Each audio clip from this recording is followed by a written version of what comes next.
खबर जम्मू कश्मीर से आ रही है। हमारे अलवर राजस्थान के रिपोर्टर कमल शर्मा ने खाटू श्याम के भक्त और महान संत से खास बातचीत की। देखिए जम्मू से कमल शर्मा की खास रिपोर्ट।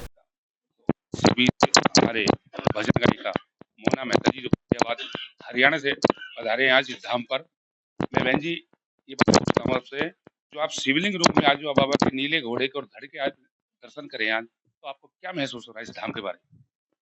मैं आपको बता ही नहीं सकती कि मैं क्या महसूस कर रही हूँ। मैंने यहाँ आने के बाद जो मेरे अंदर जो भाव प्रकट हुए हैं ना, कुछ अलग ही। मैं जैसा कि मैं मेरा मन किया, मैंने वहाँ भजन भी गाए और भजन के दौरान अपने आप आँखों से पानी आने लग गया मेरे। पता नहीं क्या वहाँ दिल करता है कि इंसान ना बस वहीं बैठा रहे, बाबा को देखता रहे और बाबा को बस भजन सुनाता रहे। कुछ अलग ही इतिहास है इस धाम का, अलग ही मान्यता। और मैं भी यही कहूँगी कि आप जितने भी श्याम प्रेमी हैं, यहाँ बाबा के दरबार में आएँ। आप शीश की पूजा करते हैं और बाबा के धड़ की भी आप यहाँ दर्शन करें, शिवलिंग रूप में। और बहुत ही सुंदर, बहुत ही आनंदित धाम, मन प्रसन्न हो जाता है जहाँ आकर के। मन मैं आपको बता नहीं सकती कि अंदर से कितना गदगद मन हो रखा है आज यहाँ आकर के मेरा। मैं मेरे पास भाव नहीं है प्रकट करने के लिए।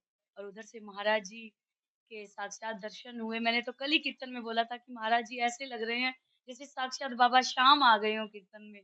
सच में यहाँ का एक अलग अलग ही महिमा है, अलग ही कृपा है बाबा की। और सच में मुझे लगता है कि मैं यहाँ आई हूँ तो मुझ पे भी खूब कृपा होगी और बाबा बहुत जल्द मुझे फिर से यहाँ बुलाएंगे। बोलिए खाटू नरेश की। बाकी कृपा सदैव बनी रहे। इसी के साथ रेडियो न्यूज, इसी के साथ मैं कैमरामैन सतीश कुमार के साथ कमल शर्मा, माधव, रेडियो न्यूज अलवर। जय हिंद, जय भारत। मैं कमल शर्मा, रेडियो न्यूज अलवर राजस्थान से। आज हम जम्मू के अखनौर गांव में पहुंचे, जहां पर बाबा श्याम के रूप में 3 शिवलिंग विराजमान है। तो हमारे बीच में महाराज जी मौजूद है। महाराज जी, क्या इस क्षेत्र की महत्व है, क्या इस क्षेत्र की मान्यता है, ये बताइए। आप अखनूर में कामेश्वर धाम में आए हुए हैं और ये कामेश्वर धाम जो मंदिर है, ये द्वापर युग से इसका संबंध है। द्वापर युग में हुआ है महाभारत का युद्ध। महाभारत का युद्ध हुआ है कौरव और पांडवों के बीच में, और कौरव हुए हैं 100, पांडव हुए हैं 5। भगवान श्री कृष्ण पांडवों के साथ थे और भगवान श्री कृष्ण सभी का आदान प्रदान चल रहा था। अर्जुन को युद्ध के नियम और युद्ध के विषय में जो भी जानकारी थी वो आपस में चर्चा चल रही थी। तो उस प्रसंग में भगवान ने कहा, यह ऐसा भी वीर होगा जो इस युद्ध के परिणाम को बंद करने की क्षमता शक्ति जिसमें होगी। तो भगवान श्री कृष्ण ने अर्जुन को कहा, चलो उस वीर से मिलाते हैं।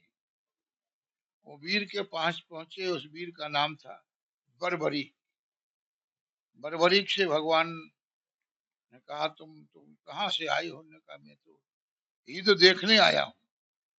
उन्होंने कहा, युद्ध देखने आए हो तो युद्ध का तो जो युद्ध में जो होगा वो लड़ेगा, तो क्या तुम लड़ोगे? तो बर्बरीक ने कहा, मैं तो उस तरफ से लड़ूंगा जो पक्ष हारेगा। तो भगवान ने कहा, अपनी शक्ति का परिचय दो। बर्बरीक के पास 3 बाण थे। एक बाण लिया, धनुष पर रखा, बाण को छोड़ दिया।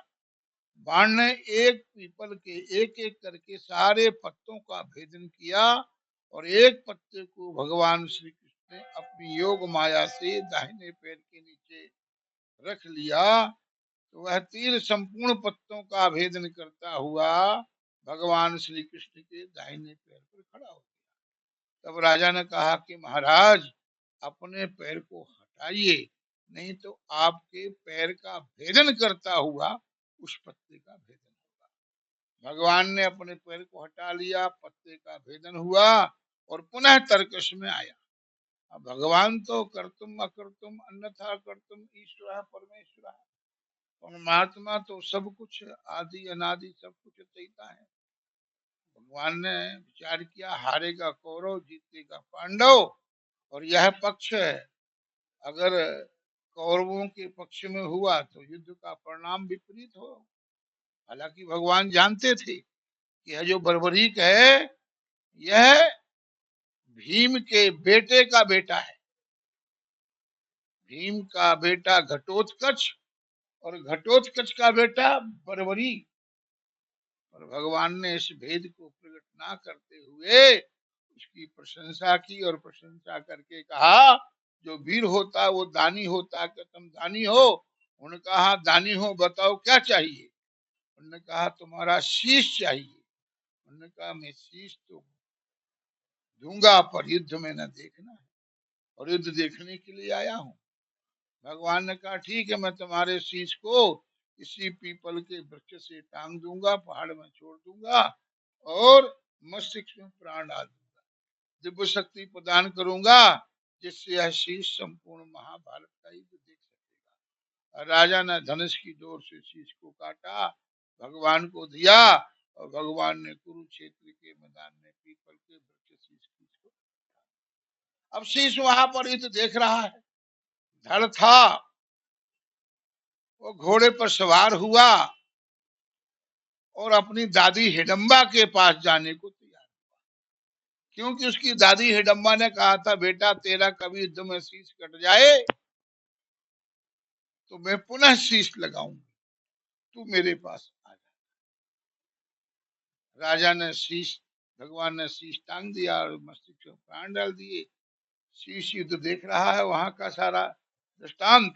और धड़ जब चला तो यह जो हिमाचल और जम्मू कश्मीर ये सारा एक पहाड़ी क्षेत्र ही है, तो यहाँ से जब वो चंद्रभागा नदी है इस अखनूर में, तो यहाँ से जब वो धड़ उस नदी को पार कर रहा था तो नदी में कुछ लोग स्नान, कपड़े सपड़े जो कुछ भी करते हैं, पहले तो नदी कुएं झरनों से ही हम सब की जरूरतें होती थी पूरी, तो नदी में स्नान कर रहे होंगे। उन्होंने देखा धड़ जा रहा है और शीश नहीं है, वो सब लोग बच्चे महिलाएं जो भी थे वहां डर के कारण भाग गए वहां से, शोर मच गया, चर्चा हुई।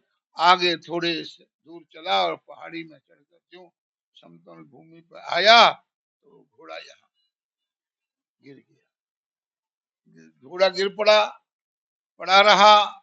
जो लोग भागे थे डर के कारण वो व्याकुल रहे, परेशान रहे, और यहाँ तक कि उनके यहाँ संतान प्राप्ति की भी समस्या हो गई। विचार किया गया भाई ये परिवार